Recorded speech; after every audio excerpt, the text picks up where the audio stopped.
दर्शकों नमस्कार। उद्योग जगत इस कार्यक्रम में आज आपके साथ मैं हूं शशांक खरे। दर्शकों, हमारा छत्तीसगढ़ प्रदेश नैसर्गिक छटा और प्रचुर प्राकृतिक खनिज संसाधन से परिपूर्ण है। किसी भी राज्य की अपनी पहचान वहां की नीतियां और उद्यम से बनती हैं। जहां तक हम छत्तीसगढ़ राज्य की बात कर रहे हैं तो खनिज संपदा, वन संपदा और नैसर्गिक छटा के साथ साथ अगर उद्योगों का विस्तार हो जाए तो राज्य की एक अलग ही पहचान बनती है। हमारे राज्य में औद्योगिक नीतियां बनी हुई हैं और ऐसी ऐसी नीतियां बनी हुई हैं जिससे हर हाथ को काम मिले, और जब हर हाथ को काम मिलता है तो समाज खुशहाल होता है। क्यों ज़रूरी है औद्योगिक नीतियां, क्यों औद्योगिक नीतियां बनाई जाती हैं और इसका लाभ कैसे लें, इन तमाम बातों की जानकारी देने के लिए आज हमारे बीच स्टूडियो में मौजूद हैं श्री OP बंजारे। आप छत्तीसगढ़ स्टेट इंडस्ट्रियल कॉरपोरेशन में औद्योगिक निवेश प्रभारी हैं और आज का हमारा विषय है उद्योग और औद्योगिक नीतियां। तो बंजारे साहब, स्टूडियो में आपका बहुत बहुत स्वागत है। नमस्कार। नमस्कार शशांक जी, और दर्शकों को भी मेरा बहुत बहुत नमस्कार। बंजारे साहब, जैसा आज का हमारा विषय है उद्योग और औद्योगिक नीतियां, हमारा जो छत्तीसगढ़ है राज्य गठन के इन 20 सालों में बहुत तरक्की की है और जहाँ तक हम समझते हैं कि हमारे राज्य में नैसर्गिक छटा, प्रचुर खनिज संपदा, वन संपदा की कमी नहीं है। यानी एक प्रकार से ईश्वर ने वरदान स्वरूप सारी चीज़ें दी हैं। तो आप किस तरह की संभावना देखते हैं छत्तीसगढ़ में उद्योग की? जैसा कि आप अच्छी तरह जानते हैं कि पूरे देश में हमारे प्रदेश को स्टील हब के रूप में जाना जाता है जी। और इसका जो पूरा श्रेय है जी वो प्राकृतिक रूप से हमको मिला हुआ है। आयरन ओर है हमारे पास कोल है जी, वाटर है जी, इसलिए बॉक्साइट है, एल्युमिनियम है, तो ये हमारी कोर है। छत्तीसगढ़ को इस कोर इंडस्ट्री के नाम से पूरे देश ही नहीं बल्कि पूरे विश्व में छत्तीसगढ़ जाना जाता है जी।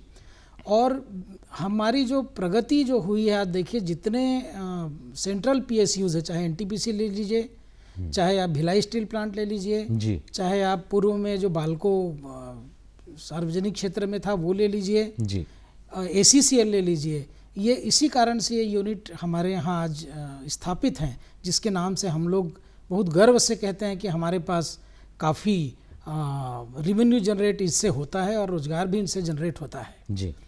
परंतु एक दूसरा पहलू हमारा सबसे जो उपयोगी है वो है हमारा एग्रीकल्चर बेस्ड। क्या बात, जिसमें हमारी पूरी इकोनॉमिक बेस्ड है जी। और इसके अलावा हार्टिकल्चर है, फिर हमारा माइनर फॉरेस्ट प्रोड्यूस है। क्या बात, जिसको एक्सप्लोर करने की बहुत आवश्यकता है। और मैं समझता हूँ शशांक जी कि इस क्षेत्र में हमारी बहुत कुछ संभावनाएं अभी भी इसमें है, इसको हम पूरी तरह एक्सप्लोर नहीं कर पाए हैं। क्या बात है। आपने एक महत्वपूर्ण बात कही है कि हमारा जो कृषि प्रधान राज्य है उसको और भी विस्तारित करने की ज़रूरत है। उसमें और भी बहुत ज़्यादा नए शोध और उसकी तमाम बारीकियों को परखने और कुछ करने की ज़रूरत है। बहुत अच्छी बात कही है।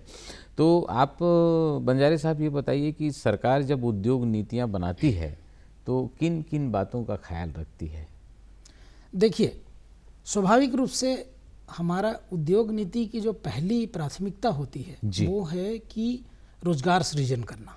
वाह, क्या बात। और दूसरी प्राथमिकता होती है कि हम हमारे यहाँ के जो बैकवर्ड इंटीग्रेशन है, जो हमारे उत्पाद हैं, हम उसका मूल्य संवर्धन अपने ही राज्य में करें। अच्छा। इन दोनों से ये होता है कि हमारी उसका प्रभाव हमारे GSDP पर पड़ता है जी।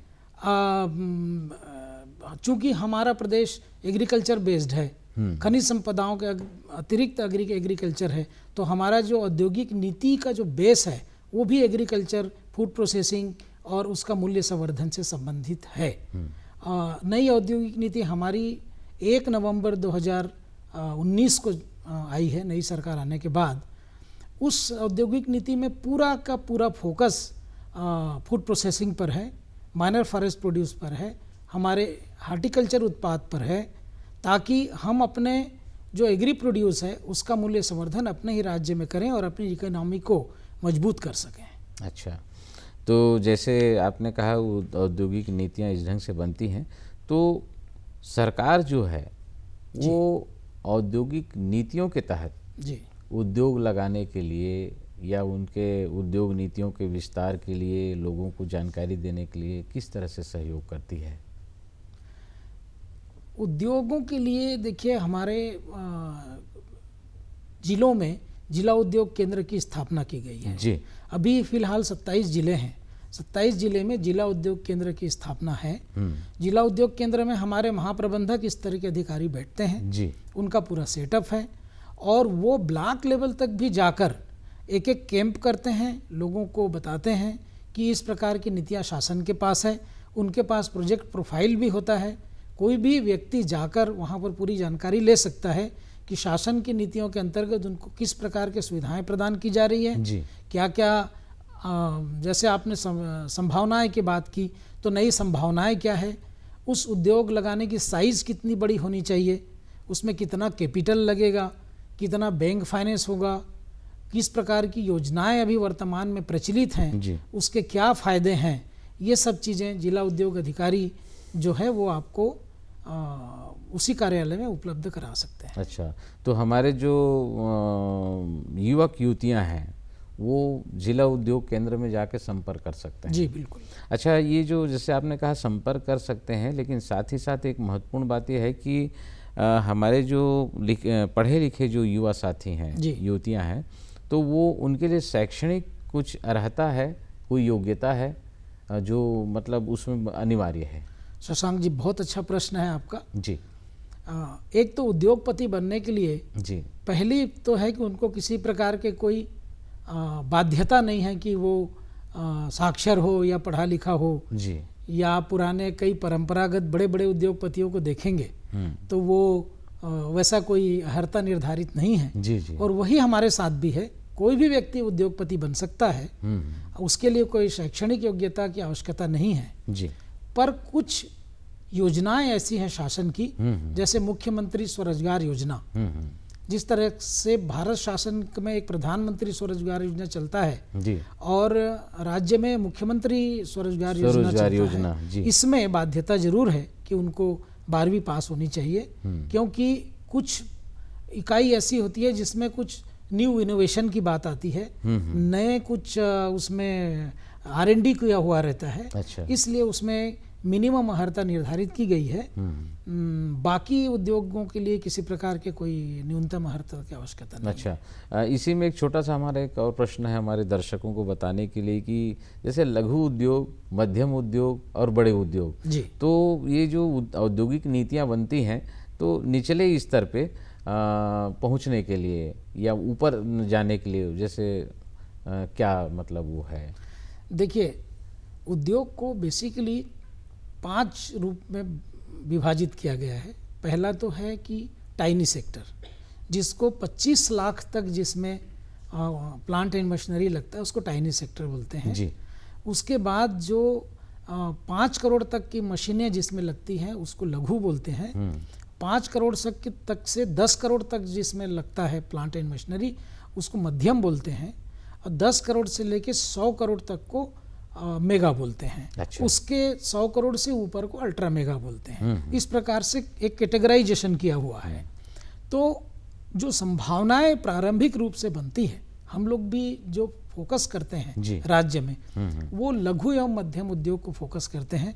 हमारी पॉलिसी विशेषकर नए उद्यमियों के लिए, फर्स्ट जनरेशन एंटरप्रेन्योरशिप के लिए, और जो ऐसे उद्यमी जो 10 करोड़ तक के उद्यम की स्थापना कर सकते हैं, उनको हम लोग ज़्यादा प्रमोट करने के लिए करते हैं, ताकि नए से नए लोग इस क्षेत्र में अपना रोजगार के संसाधन ढूंढ सकें। अच्छा, दर्शकों एक लेते हैं छोटा सा ब्रेक और उसके बाद फिर हम हाजिर होंगे।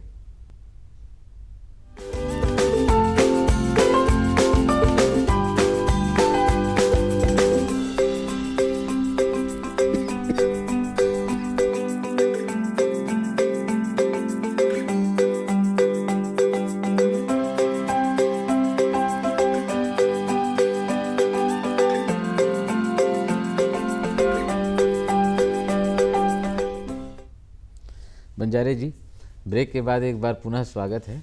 धन्यवाद। जैसा कि हम बोल रहे थे कि लघु उद्योग, मध्यम और बड़े उद्योग, तो बात ये उठती है कि हमारी जो औद्योगिक नीतियाँ बनती हैं, तो वो औद्योगिक नीतियाँ ग्रामीण इलाकों के लिए अलग बनती हैं, शहरी इलाकों के लिए अलग बनती हैं, ऐसी कुछ बातें हैं? जी, बहुत अच्छा प्रश्न है शशांक जी जी। आपका। मैं बताना चाहूँगा कि नई औद्योगिक नीति में हम लोगों ने इसी बात का विशेष ध्यान रखा है जी। ताकि प्रदेश का एक अच्छे से इंटीग्रेटेड रूप से इसका विकास हो सके। औद्योगिक रूप से प्रदेश को 4 वर्गों में बांटा गया है। जी। विकसित, विकासशील, पिछड़ा और अति पिछड़ा। अति पिछड़ा। तो जो नीति का फोकस है इस बार वो विशेषकर पिछड़ा और अति पिछड़ा क्षेत्र में है। जी। विशेष रूप से बताना चाहूँगा कि जैसे हमारा सुदूर आंचलिक बस्तर क्षेत्र है, जी।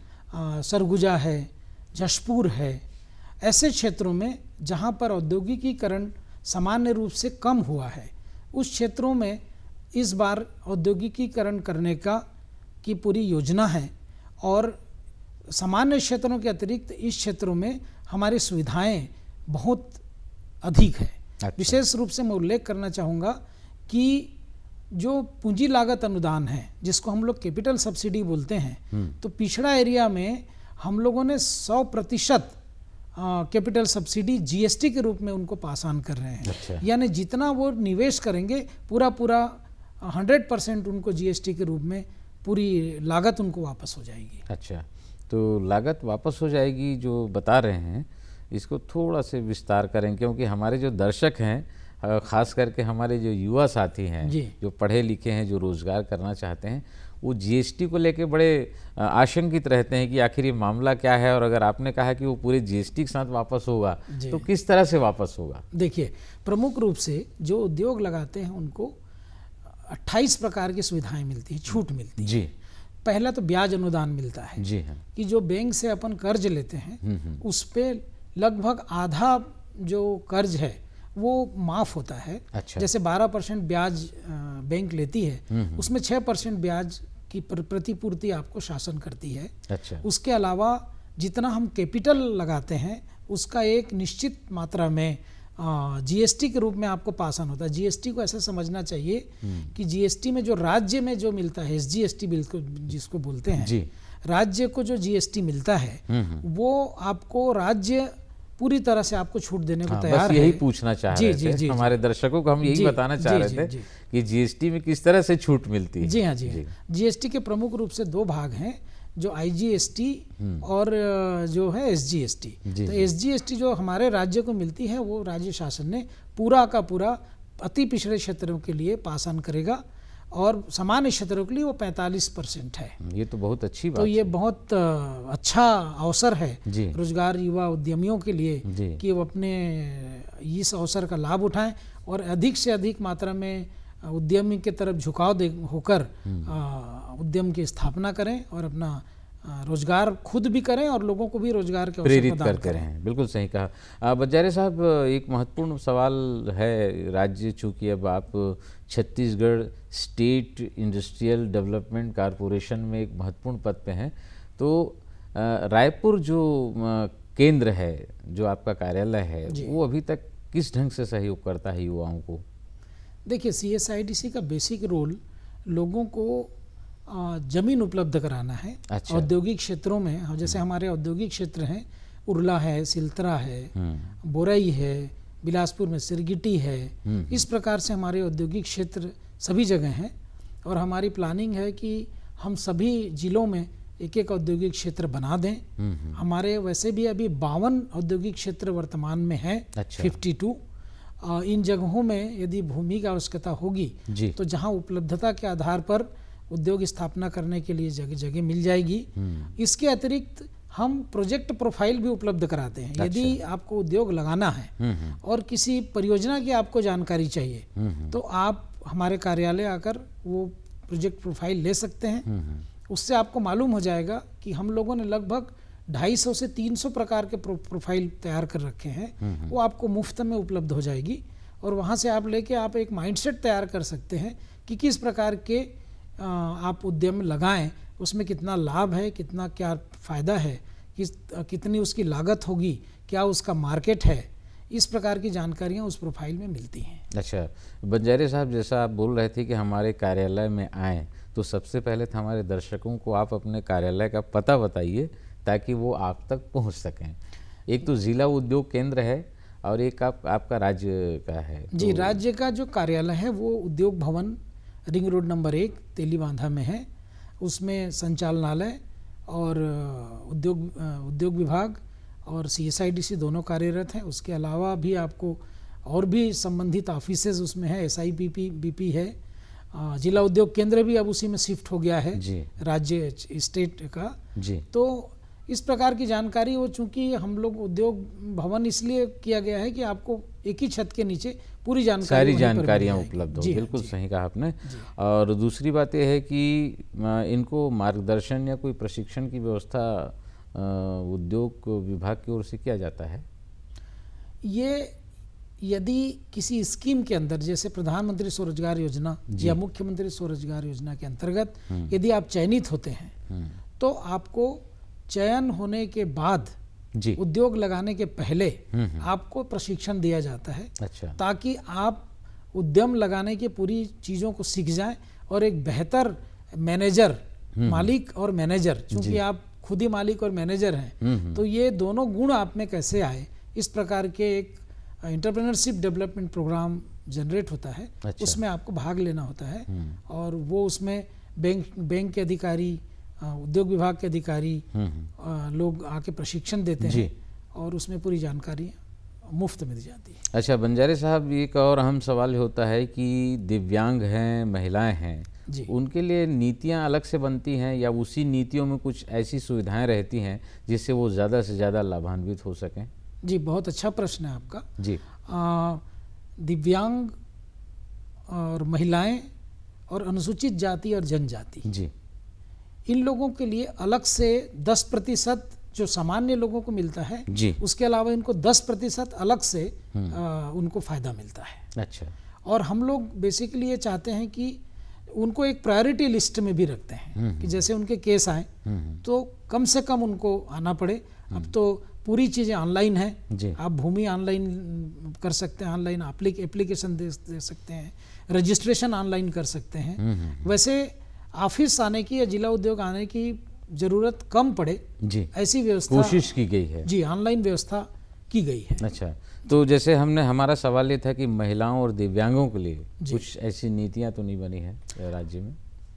नीतियां अलग से नहीं, बट हमारे इसी नीति में हम उनको 10% अतिरिक्त अनुदान देते हैं। अच्छा जी, 10% अतिरिक्त अनुदान देते हैं। अच्छा, उसके साथ साथ एक अहम सवाल ये भी है कि हमारे जो युवा साथी हैं वो कई बार ऐसा होता है कि उस स्थान पे जाते हैं तो पता चलता है कि बहुत सारी जानकारियां नहीं मिलती, तो इसके लिए क्या स्पेशल कोई डेस्क वगैरह का निर्धारण हुआ है?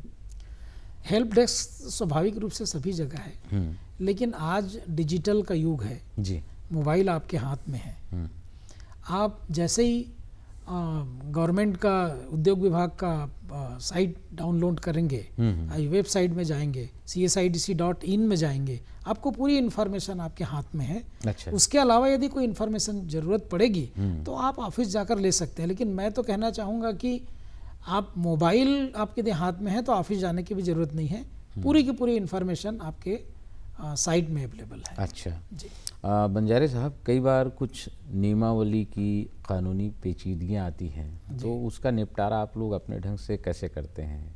मतलब हमारे दर्शकों को खुल के इसलिए बताइएगा कि कई बार क्या होता है कि बहुत सारी जानकारी नहीं होने से, जानकारी के अभाव में वो जो कदम उठाना चाहते हैं उठा नहीं पाते हैं कि इसमें अमुक तरह की समस्या आएगी, इसमें अमुक तरह की समस्या, तो उस तरह की समस्याओं को निदान कैसे करते हैं? शशांक जी, मैं बताना चाहूँगा जी कि भारत सरकार और वर्ल्ड बैंक ने एक सर्वे कराया था कि भारत में ऐसे कौन से राज्य हैं जिसमें उद्योग लगाने के लिए चीज़ें आसान हैं, प्रक्रिया आसान है। उसमें छत्तीसगढ़ का पहले तो 4था पोजीशन था जी, 4th पोजीशन, और अभी टॉप 5 स्टेट में छत्तीसगढ़ जाना जाता है हैसल फ्री क्लियरेंसेस के लिए। अच्छा। यहाँ पर हमारे यहाँ जितने भी क्लियरेंसेस सब ऑनलाइन हैं, किसी प्रकार के किसी दफ्तर में चक्कर लगाने की जरूरत नहीं है और वो प्रक्रिया सब ऑनलाइन के थ्रू आपको मिलेगी, किसी प्रकार से कोई हैसल नहीं है। अच्छा, बंजारे साहब, चंद पंक्तियों में संक्षेप में जी। हमारे जो युवा साथी हैं उनको कुछ संदेश देना चाहें संक्षेप में। मैं हमारे युवा साथियों को कहना चाहूँगा कि रोजगार के सबसे बड़ा जो सोर्स है आज के समय में वो है लघु उद्योग। और चूँकि आज के हमारे बेरोजगार साथी पढ़े लिखे हैं जी, और उनके पास मैनेजरियल कैपेसिटी है, उस कैपेबिलिटी और उस कैपेसिटी का उपयोग करते हुए अधिक से अधिक मात्रा में रोजगार पाने के लिए और रोजगार देने के लिए लोगों को आप उद्योग की स्थापना करिए। सरकार आपके हर कदम पर साथ है और बैंकर साथ है। इसमें किसी प्रकार की कोई असुविधा होगी तो पूरा डिपार्टमेंट आपके साथ है। मैं सभी युवा साथियों को उद्योग लगाने के लिए आमंत्रित करना चाहूँगा। हाँ, बंजारे साहब स्टूडियो में आए, हमारे कार्यक्रम में आपने महत्वपूर्ण जानकारी दी, इसके लिए आपको बहुत बहुत धन्यवाद। नमस्कार। जी धन्यवाद शशांक। दर्शकों, उद्योग और औद्योगिक नीतियां, इस संबंध में उद्योग जगत कार्यक्रम में भी महत्वपूर्ण जानकारी दे रहे थे छत्तीसगढ़ राज्य इंडस्ट्रियल डेवलपमेंट कॉरपोरेशन के औद्योगिक निवेश प्रभारी ओम प्रकाश बंजारे। उम्मीद है इस जानकारी से इसका लाभ आप जरूर उठाएंगे और अगले एपिसोड में किसी नई जानकारी के साथ, किसी नए एक्सपर्ट के साथ पुनः हाजिर होंगे। तब तक अपने दोस्त शशांक खरे को दीजिए इजाज़त। नमस्कार।